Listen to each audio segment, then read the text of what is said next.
Good afternoon, welcome to my channel. My name is Felipe. I'd like to invite you to subscribe in this channel.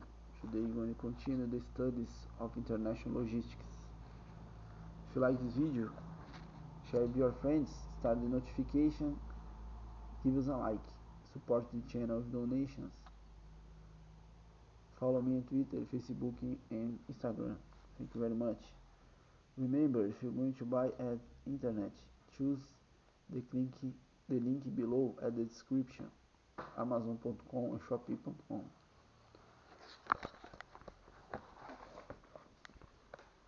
They will be discussed in both this chapter and chapter 13, although the treatment in chapter 13 will be from the exporter's viewpoint. Production schedule, purchasing, and the handling of returned products are associated with inbound movements and will be mentioned here. They are covered also in chapter 14, which deals with international sourcing. Logistics activities that are related to both sales and sourcing include inventory management, materials handling, traffic management, warehouse and distribution center management, return products, salvage scrap disposal, interplantal movement, plant and warehouse site selection, among of people. The various separate logistic activities this will be discussed, but one should realize that they must be planned and executed in coordination with each other.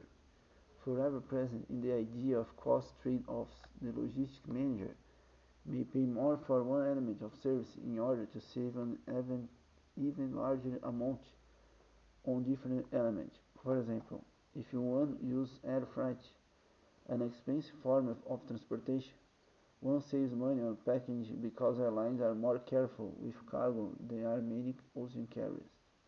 In addition, one will receive quicker payment because the goods will be delivered more quickly.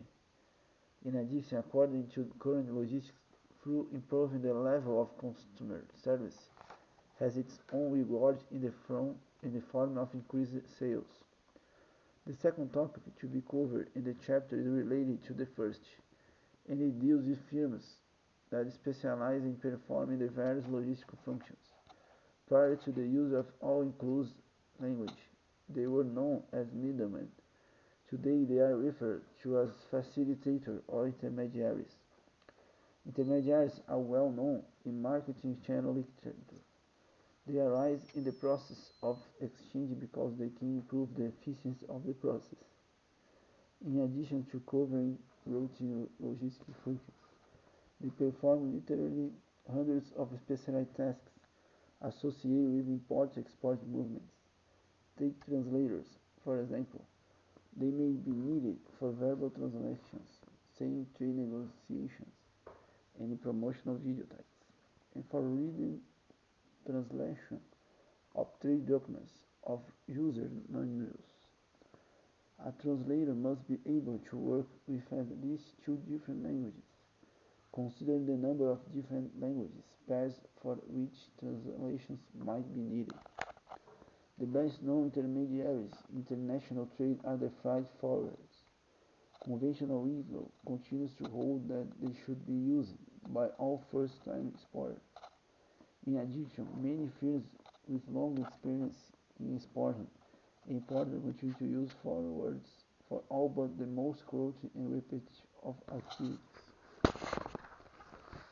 Outbound logistic functions.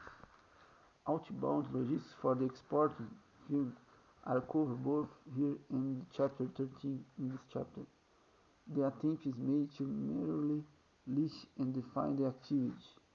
The most often associated with marketing include demand forecasting, order processing, packaging and labeling, and documentation, covering more details in chapter 12. Note that every firm has its own methods of selling overseas, often using different arrangements in different markets. Demand forecasting. This activity is carried on or in conjunction with the firm's marketing staff and its principal overseas distributors, and is used by the firm to project sales. Forecasting uses to determine production and procurement needs for the next planning period. This translates into direct logistical requirements that include both delivery to customer and receipt of raw materials or components for assembly. As the logistics staff is also involved with order processing, it also has very early information about what customers are actually ordering. This is important intelligence for others in the firm who are planning and scheduling production and who may wish to make alterations because of changes in demand. Order processing. Order processing starts with the receipt of an order from an overseas customer. It may be obtained by the firm's salesperson, by telephone, in or arrived by mail or EDI. The first step in most international order processing systems is to verify the accuracy of the order.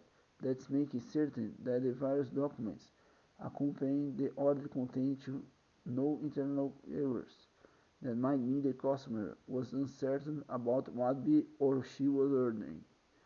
The next step is to verify the customer's credit or ability to pay. At this moment, the terms of sale become important. They are covered in the next chapter. At this point, terms of sale become important. They are covered in the next chapter. One would be concerned, for example, about insurance coverage for the shipment. A decision is made from each inventory point to ship the goods, and instructions are sent to the warehouse to fill the order. At the warehouse, an order picking list is given to a warehouse worker who assembles the specific order. In the packing area, it's checked and packaged for shipment, and the package is labeled. While this has been going on, arrange for the forwarder or carrier to pick up the shipment. Various inventories and financial records are updated. Order processing is also discussed in Chapter 13. Packaging. Two purposes are served by packaging: promoting the product and protecting it. The promotional effort is to make the product and stand out on a store shelf and